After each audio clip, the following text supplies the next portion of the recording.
ভোর রাত্রে যখন সাহরি খেতে উঠবেন, সাহরি খাওয়ার পর ফজরের আজানের আগে আপনি 10 মিনিট 5 মিনিট একটু আল্লাহর কাছে কেবলামুখী হয়ে হাত তুলে রুমের লাইটটা বন্ধ করে একটু আল্লাহর সাথে কথা বলবেন। মানুষের সাথে বহুত কথা বলছেন, আল্লাহর সাথে একটু কথা বলে দেখেন। আল্লাহর সাথে কথা বলার স্বাদ আছে ভাই, অনেকে জীবনে একবারও এই স্বাদ পান নাই। একটু কথা বলে দেখেন। ভোর রাতে সাহরি খেতে উঠলে 10টা মিনিট একটু হাত তুলে কথা বলেন। কিভাবে কথা বলবেন? কথা বলবেন এইভাবে, ও আল্লাহ, কত গুনাহ আমি করেছি, কত পাপাচার আমি করেছি, মরতে আমার হবে, তোমার কাছে যাওয়া আমার লাগবে আল্লাহ, শয়তানের প্ররোচনা করেছি, এই রমজান মাস তুমি কত মানুষকে মাফ করে দাও।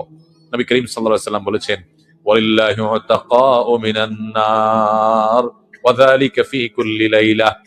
রমজানের প্রত্যেক রাতে আল্লাহ তাআলা অনেক মানুষকে সাধারণ ক্ষমা ঘোষণা করে দেন, যে যাও অমুক অমুক অমুক অমুক, যাও তোমাদেরকে মাফ করে দেওয়া হলো, জাহান্নাম থেকে মুক্ত ঘোষণা করে দেওয়া হলো। আল্লাহ কত মানুষকে আপনি সাধারণ ক্ষমা করে দিবেন। আল্লাহ আপনার সাধারণ ক্ষমা পাওয়ার জন্য কোনো যোগ্যতার দরকার হয় না, আপনি চাইলে যাকে তাকে মাফ করে দিতে পারেন। দুনিয়ার প্রেসিডেন্ট প্রধানমন্ত্রী চাইলে একটা দেশের যাকে তাকে যা খুশি তা দিয়ে দিতে পারে।